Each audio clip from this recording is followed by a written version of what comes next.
Please like करो, subscribe करो। सास की सोच। गौतम, जा अपनी जोरू को बोल, अभी थोड़ी देर में तैयार होकर नीचे आ जाना। वैसे भी सारे मेहमान आ चुके हैं। जी माँ। अरे गौतम की माँ, कब मिला रही हो अपनी बहू से? मैंने तो उसकी सुंदरता के बड़े चर्चे सुने हैं। आज हम भी तो देखे कितनी सुंदर है। वैसे मेरी बहू से तो कम ही होगी। काकी, भाभी इतनी सुंदर है ना कि हमको डर है कहीं किसी की बुरी नजर ना लग जाए। देखते हैं कितनी सुंदर है। अरे आप चुप कर और देख अपनी भाभी को, तैयार हुई या नहीं। अरे लो, भाभी आ गई।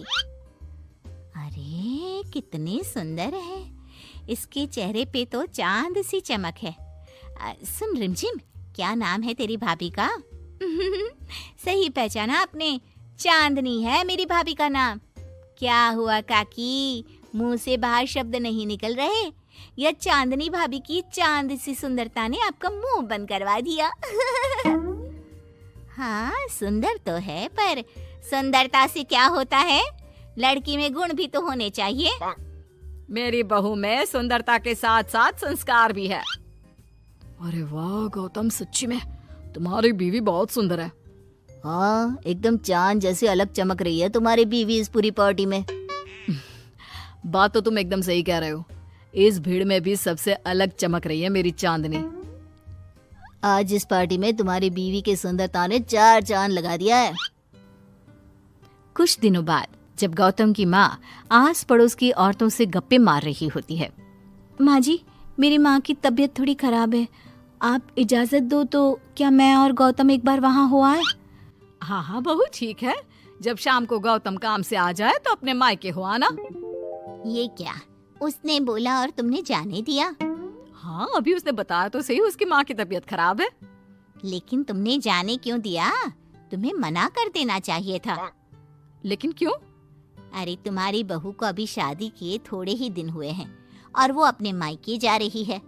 अरे घूमने थोड़ी ना जा रही है, वो अपनी माँ को देखने जा रही है। अरे कुछ नहीं जानती, बहुत भोली हो। ये बहुएं बस बहाने बनाती हैं अपने मायके जाने के लिए। मैं तो कहती हूँ तुम अपनी बहू पे थोड़ा ध्यान दो। एक तो तुम्हारी बहू रूप की सुंदर है, कहीं तुम्हारे बेटे को बहला फुसला ना दे। अरे लेकिन वो ऐसा क्यों करेगी? और वैसे भी वो ऐसी नहीं है, वो मेरा बहुत ध्यान रखती है। तुम ना आजकल के बच्चों को नहीं जानती। शुरू शुरू में ये सास की सेवा करना, परिवार का ख्याल रखना बहुत अच्छे से जानती है और पीठ पीछे अपने पतियों को परिवार से अलग होने की सलाह देती रहती है। क्यों बहनों, क्या मैं गलत कह रही हूँ? हाँ वैसे बात तो सही है आपकी। और पता है, मेरी बहन के बेटे की शादी को अभी 1 महीना भी नहीं हुआ और उसका बेटा अपनी बीवी की हर बात मानता है।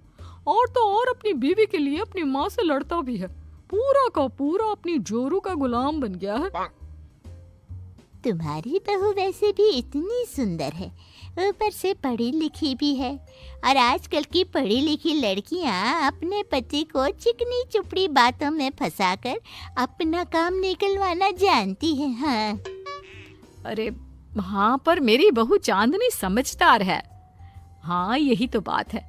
तुम किसी के चेहरे पे देखकर उसके दिमाग में क्या चल रहा है वो थोड़ी ना बता सकती हो। और हाँ, अपनी बहू के चांद से सुंदर चेहरे को देखकर धोखा मत खा जाना। अरे जरूरी थोड़ी ना है जो इंसान चेहरे से सुंदर हो वो मन से भी सुंदर हो, क्योंकि चांद पे भी तो दाग होते हैं। थोड़ी देर बाद सभी अपने अपने घर चले जाते हैं। शाम को चांदनी और गौतम घर आते हैं। और बहू, माँ को देखाई? जी माँ जी, अब थोड़ा ठीक है। बहू, अब तुम्हारा घूमना फिरना हो गया हो तो घर के कामों में मेरा हाथ बटाओ। जी माँ जी। मेरा ये घुटनों का दर्द कभी भी शुरू हो जाता है। बहू, लगता है आज सारा काम तुझी को करना होगा। कोई बात नहीं माँ जी, काम ही तो है, काम तो होता रहेगा। आप पहले अपना ख्याल रखिए। ठीक है, अब तो इतना बोल ही रही है तो मैं अपने कमरे में आराम करने जा रही हूँ। अगले दिन सुबह जब गौतम ऑफिस के लिए निकल रहा होता है। माँ, अब कैसा है तुम्हारे घुटनों का दर्द? ज्यादा तो नहीं हो रहा? नहीं तो शाम को चांदनी आपको डॉक्टर के पास दिखाएगी। तुझे किसने बताया? बहू ने?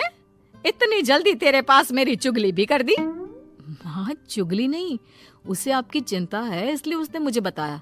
उसे डर था कहीं आपका दर्द बढ़ ना जाए। थोड़ी देर बाद चांदनी वहां आती है। माँ जी, मैं सोच रही थी हम लोगों को अब किसी दूसरे घर में शिफ्ट हो जाना चाहिए। लेकिन क्यों? और अचानक से तुम्हें ये ख्याल क्यों आया? वो माँ जी, मेरी एक सहेली अपना घर बेच रही है और उसका घर गौतम के ऑफिस के पास पड़ता है। और देखिए ना, गौतम को यहाँ से ऑफिस कितना दूर पड़ता है और आपके लिए भी बाजार दूर पड़ता है। अगर हम वो घर खरीद लेते हैं तो हमारा कितना फायदा है। गौतम को ऑफिस के लिए दूर नहीं जाना पड़ेगा और आपको जब शॉपिंग जाने का मन करे आप जा सकती हो। ऊपर से वो मेरी दोस्त है तो वो हमें घर थोड़े कम दाम में भी बेचेगी। हाँ, बात तो तुम सही कह रही हो। कोई जरूरत नहीं है घर बदलने की। और तू क्या अपनी बीवी के हाँ में हाँ मिला रहा है? लेकिन माँ, मैंने एक बार बोल दिया ना, तो बस अब इसके बारे में कोई बात नहीं होगी। और ये कहते हुए वो अपने कमरे में चली जाती है। चांदनी भी उनके पीछे पीछे चली जाती है। क्या हुआ माँ जी? मैं कुछ दिनों से देख रही हूँ आप कुछ अजीब सा बर्ताव कर रही हैं। क्या अजीब सा? ऐसा ही तो करती हूँ। अगर तू मुझसे घर के बारे में बात करने आई है तो पहले ही कह देती हूँ, बिल्कुल नहीं। नहीं माँ जी, घर के बारे में बात करने नहीं आई। माँ जी, मुझसे कोई गलती हो गई है क्या? अगर कोई गलती की है तो डांट दीजिए, बात कीजिए। पर माँ जी, ऐसा व्यवहार मत कीजिए। मैं बिल्कुल बुरा नहीं मानूंगी। और अगर आप अभी बताना नहीं चाहती तो आपका जब मन करे बता देना। मैं बस इतना ही कहने आई थी। कहीं मैं आस पड़ोस की औरतों की बातों में आके अपनी बहू के साथ गलत तो नहीं कर रही? और वैसे भी वो सही तो बोल रही थी। उसने मेरे और गौतम के बारे में ही तो सोचा। वो हमारे बारे में इतना सोच रही है और मैं दूसरों की बातों में आकर उस पर शक कर रही हूँ। कुछ दिनों बाद काकी गौतम के घर गौतम की माँ से मिलने आती है। और गौतम की माँ, कैसी हो? मैंने सुना तुम घर बदल रही हो। हाँ, वो वहाँ से गौतम का ऑफिस पास पड़ता है ना, वहाँ की तरफ ज्यादा सुविधाएं भी है। लेकिन इतनी जल्दी तुमने घर कैसे ढूंढा? किसने बताया? मुझे भी बताओ, मुझे भी अपना घर बदलना था। ये चांदनी का आइडिया था, उसी ने घर ढूंढा। देखा, मैंने कहा था ना, इसने अभी से अलग घर ढूंढना भी शुरू कर दिया। देखो, इसमें मेरी भी रजामंदी है। और तुम क्या मेरी बहू की जासूसी करने यहाँ आती हो या मेरा हाल चाल पूछने? मैं तो बस। और एक बात मेरी ध्यान से सुन लो, मेरी बहू भी सुंदर है, उसका मन भी उसी की तरह सुंदर है। और एक बात, चांद में दाग जरूर होते हैं, पर जिस तरह आसमान के सभी तारे मिलकर चांद जैसी चमक नहीं दे सकते, उसी तरह मेरी बहू चांदनी की सुंदरता और खूबियों की बराबरी तुम्हारी या और किसी की बहू नहीं कर सकती। कहने की जरूरत नहीं। काकी कोई भी जवाब दिए बिना चुपचाप वहां से उठकर चली जाती है।